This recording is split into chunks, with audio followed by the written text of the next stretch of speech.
So I wanted to share just a few ideas for the Pesach Seder, Passover Seder, with our family, with our kids especially. We're in a generation where kids are challenging us more than ever, um, us parents.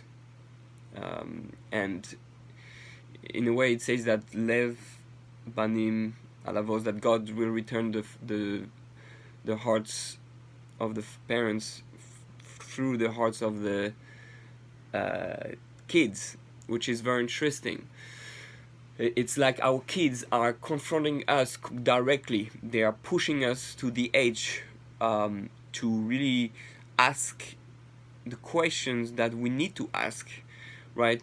Kids, and that's why the whole Haggadah is focused on kids, are the ones who ask questions all the time. Why this? Why that? And it speaks to our inner child. And what is important is if we haven't asked those questions, then our kids are going to push us to ask it. Or if you do something that is Egyptian, which I mean something out of rote or without understanding, our kids are going to push us to go out of Egypt, out of a routine or way of life that is not a Jewish way, but it's an Egyptian way, so to speak, a narrow-minded way. Mitzrayim is narrow. So we are in a generation where our kids are in a way pushing us to go free ourselves, and if we don't answer the right way, our kids stay in Egypt, or we stay in Egypt, and the relationship is destroyed. And that's the reason I speak about that is because of all the children today who are, so to speak, rebelling against Judaism, and for good reason. The reason that a child usually rebels is when there's something that is hurting him, or something that is not honest, or something that is not pure, out of love. Our kids want to hear that we love them no matter what, no matter how religious they are. They want to know why we're doing those strange things. They want to know what's the meaning of what we're doing. They want to know why is that all about, where is it going, why are we different than non-Jews, why we have so many commandments, what is it all about, why are we Jewish, why should we do all those stuff. And that's very important. Passover, Nisan, is the month of the birth of the Jewish people, is where the Jews converted. It's the month where we have to, it's the spring, and it's a time where the only way to grow is really to go out of our old way of thinking, our old self, and really start asking the true question: am I fulfilling my mission? Why am I Jewish? What's the difference between a Jew and a non-Jew? All those questions have to be addressed during the Seder, ideally. So how can we make the Seder exciting? We have to make the Seder exciting by involving the kids, and it has to be a conversation. Some people are afraid of those conversations and never speak to the kids about those conversations. I very often ask my kids, if you were not Jewish, would you convert? Or if you met a non-Jew or someone who is not religious, why would you tell him to be religious? And a lot of parents, as much as the kids, don't know the answer, and we're afraid of the answer, and we have to ask. Very often the reason we're afraid or don't know the answer is because we never made the step, or we never really looked into it deep enough to answer. And I think the Haggadah is pushing us to do that. So as we go through the Seder, as you ask, why do we eat matzah on Passover? What's different? Why are we changing everything? Pesach is almost, could be experienced as something difficult, cleaning everything. Everything is involved. The whole family is involved. Everybody's together. What's happening? So during the Seder, go around the table and ask the kids, so what do you think it means to be out of Mitzrayim today? What is it that's not happening? Why is Moshiach not here? Why are we not in Israel? Israel is here. Why are we not going today? You better have a good answer for that too, because technically we're all supposed to move to Israel. So why are we Jews? Why was born a Jew and a non-Jew? And all those questions that we need in a way to ask before the Seder, to prepare for the Seder, and try to be able to answer kids. And sometimes the answer is, I don't know, it's a good question. I have to find out. But we have to try to make the Seder relevant this way, by asking, so why do you think we're doing Passover? Why do you think we're reading the Haggadah?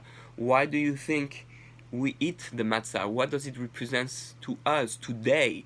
We have to make sure we're not trying to remember something. We're trying to re-experience something, experiencing a transformation that is going to help us, upgrade our life to a true Jew, who knows why he's doing what he's doing. And ask around the table, now, do you think there are parts of Judaism you don't understand or you don't like? Why don't you like to pray? Why don't you like to learn Torah? Why don't you like to be religious? All that. What is there that is blocking you? What is the Mitzrayim that's telling you, the voice of Pharaoh? Pe'era, Pharaoh, is the evil voice that's inside us that tells us not to do certain things, and try to answer why it has become that way. What is it that we have to fix? What is it that we need to do in order to go out of Egypt in our generation? How can we make the mitzvahs most exciting? How can we make our Judaism more relevant? And very important is, why are we part of this whole Jewish nation thing? A lot of people think it's just to be better or different than non-Jews, which it's very dangerous, because it could be interpreted in a very negative way. We need to know that Judaism is here to give to the nation. Judaism is here to help the world be a better place, to be Or LaGoyim, a light into the nations. When we speak about Moshiach and the rebuilding of the temple is going to be a place for all the nation, not for Israel. Israel are the ones who just dare to perform the service, but for who? The service for the world. This is the Jewish nation. When we were at Mount Sinai, we say, God said, you're going to be Mamlechet Kohanim V'Gad Kadosh. You're going to be a holy people and a nation of priests. So what does that mean? That means that we're here to elevate the world, to guide the world. Doesn't mean that we're better. Doesn't mean that we're the best. We were never the best nation. God said, I didn't take you because we were a big nation, because you were smart or anything. He chose us because because people like Abraham decide to want to be responsible for the world and make a difference. Like parents who wants to foster kids. I choose upon myself to be a foster parent and to take care of those kids, to give them love that they need, to give them guidance. So as Jews, this is the way we have to look at it. Have things to share to the world. So when we read the Haggadah and we finish the Haggadah, we have to be celebrating. It's a celebration of that commitment that we did 3,000 years ago, and we need to end up the Seder with a sense. The kids need to end up the Seder with a sense like, wow, I really want to be more Jewish. I really want to be part of this mission. We have to feel there's a mission involved. Not that, oh yeah, I'm a human being, oh, I happen to be Jewish, oh, therefore I have to do those things because, oh, I was chosen, so I have to do commandments, mitzvot, and and to be a good person. Okay, it's nice. That's everyone. Everyone has to be a good person. God created everyone and everyone. So what's unique about my responsibility, my unique mission?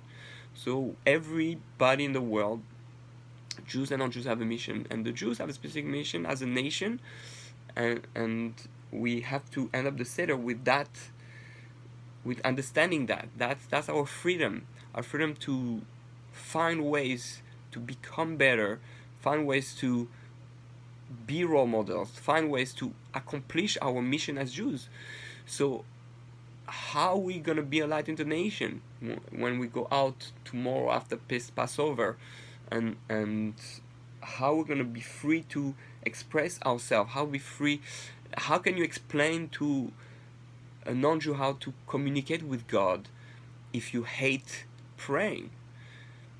Obviously, if you hate something in Judaism, is that something's wrong with the way you do it or the way you explained it. So we have to make sure that we push our kids to reflect about those ideas and answer the questions, and maybe find our own answers with them. Sometimes kids have the best answers, right? So let's try to and let's remember that the Russia and someone who doesn't know how to ask is us. I don't know how to ask anymore about being a happy Jew, happy with the commandments. I forgot about it. I'm used to it. I'm in a routine. Or the Russia say, what's that old stuff? It's what do we need that whole stuff? I don't need that. It doesn't help me. It's irrelevant. It's has nothing to do with our lives. That's what the Russia is saying. But that's in us. Those voices are in us. And it comes in our kids. If we don't deal with it, our kids are gonna make sure we deal with it. And sometimes we're shocked and we don't realize that the reason the kids are rebellious against us is because our own failing, or the failing of the Jewish society, the Jewish way of teaching of today, which is in exile. We're still in exile. We're still outside of Israel. We're still here. And when we say Lishana B'Yerushalayim, are you really making plans to go to Yerushalayim? Are you just saying every year, Lishana B'Yerushalayim, very nice, yeah, next year in Yerushalayim? Okay, so you're just saying it to wear your luggage. What's your plan exactly to go back to Israel? Right? Why you say Lishana Haba, Lishana Hazot? This Shana Zeh, right? Sorry, my Hebrew grammar is not that good. But let's go to Israel now. Why are we waiting? We were waiting for 2,000 years, now the doors are open. So what are we waiting for? What's our excuse? Are we at least preparing seriously for it? So all those things, I think, have to be addressed at the Seder and shared, and we have to listen to what our kids are telling us, and try to hear their opinions of why we're still here, what's Egypt today, and what's freedom today, what it means to be free. It pushes us to go to the core of who we are. That's just my understanding of matzah. It's just water and flour, as is. Who are you as is, right? What's the true self? How do I understand Judaism? What am I really happy the way I do the mitzvot? Am I really understanding what's the real me? No fake, no ego, no chametz anymore. Just face yourself directly. And then the hardest part, and talking to myself, the hardest part is to really make a plan to change, a plan to stay free, a plan to make mitzvot relevant, a plan to enjoy Judaism, a plan to teach our kids to do it in a way that is exciting, fulfilling. Again, if Judaism is given by God, it can only be that is the most exciting way of life. This is what you have to tell your kids. We chose to be Jewish because it was one of the most exciting missions in the world, and being a Jew therefore has to be one of the most exciting way of life. As a Jew, I can achieve something that as a non-Jew I could not experience. So what's that greatness that you chose to experience. If you're Jewish, because you chose to convert at some point in previous life. Maybe it was at Mount Sinai, maybe it was in Egypt, maybe it was later on, but we chose. So why did you choose that? Why do you think? Why would you choose to be Jewish today?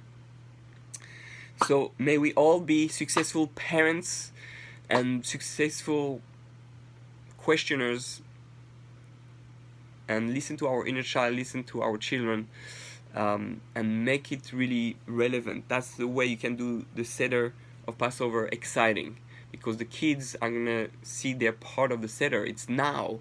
It's the question we're asking now. We're not asking question of before. The Seder is to push us to see that there is a structure, there's a mission, and it's gonna push the kids to really question. So may we all be successful, and I hope to see you this year in Jerusalem with Moshiach, and let us become truly free, us and our children. Chag Sameach.